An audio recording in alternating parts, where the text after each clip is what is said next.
She was brilliant, polite, quiet, the kind of student teachers remembered years later, the kind of girl classmates trusted with secrets. Everyone knew her as Sharon Marshall, but Sharon Marshall never existed. In the late 1970s, a man and a young girl began appearing in schools across the United States. They never stayed long. A few months, a year at most, then they vanished. When they resurfaced, it was always somewhere new, a different town, a different school, a different set of people. The girl always used the same name, Sharon Marshall. The man beside her claimed to be her father. His name was Franklin Delano Floyd. At first glance, Floyd looked like a strict but devoted parent. He kept Sharon close, too close. He monitored her friendships. He spoke for her. He decided where she went, what she wore, and who she could talk to. Teachers noticed the control. Social workers felt uneasy. But every time concerns were raised, the family moved again, and each move erased the trail behind them. Sharon was intelligent beyond her years.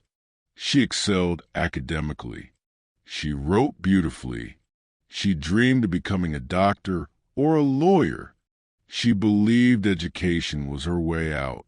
What no one knew was that the girl writing those essays, sitting quietly in class, smiling politely in hallways, was living inside a prison built by the man she called her father. Because Franklin Floyd was not her father. He was her captor. Years earlier, in 1974, Floyd abducted a 4-year-old girl named Suzanne Savakis from Florida. He had already inserted himself into her family's life. He manipulated her mother. He gained trust. Then he took Suzanne and disappeared. From that moment on, Suzanne's real identity was erased. Her name, her past, her family, all gone. She was told again and again that she was someone else now, that her old life never existed, that she belonged to him. As Suzanne grew older, the control tightened. Floyd isolated her completely. He kept her dependent. He convinced her that the outside world was dangerous and that no one would believe her if she spoke. Eventually, the abuse escalated into something even darker. Floyd didn't just steal her childhood. He stole her autonomy. He forced her into a relationship no child should ever endure.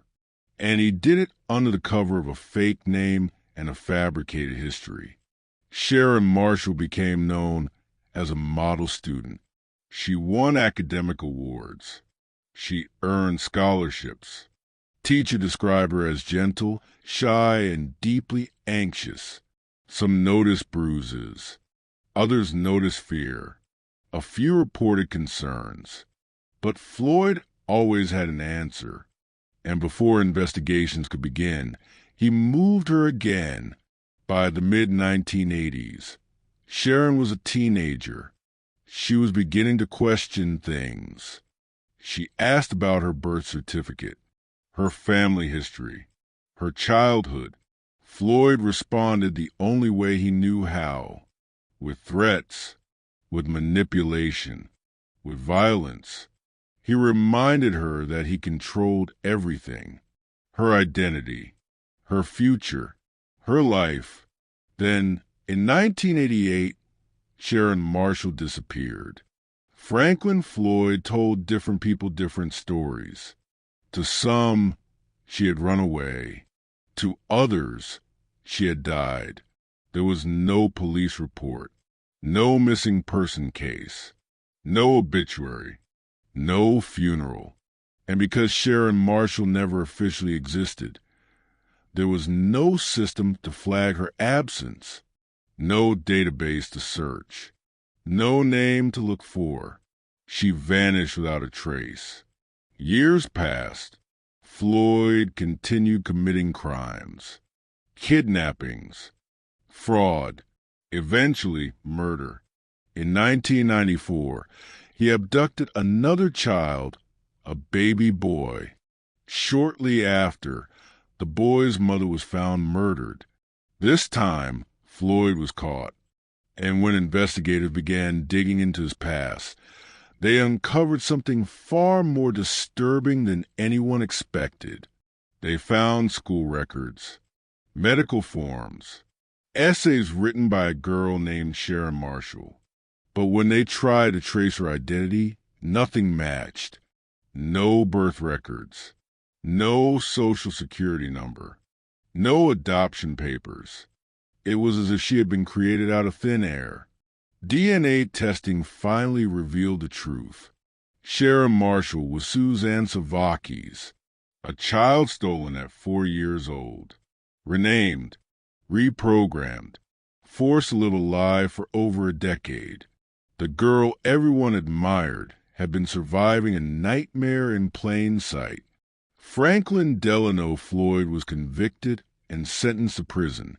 He would die behind bars. But justice came too late for Suzanne. Her body has never been found. Her final moments remain unknown. Investigators believe Floyd killed her when she began to resist his control. But without a grave, without witnesses, her ending remains a mystery. Suzanne lived among people. She smiled at classmates. She studied for exams. She dreamed of a future she would never reach.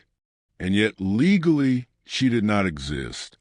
On paper, she was no one. Somewhere in an unmarked place lies a girl the world forgot, and a name that was never hers.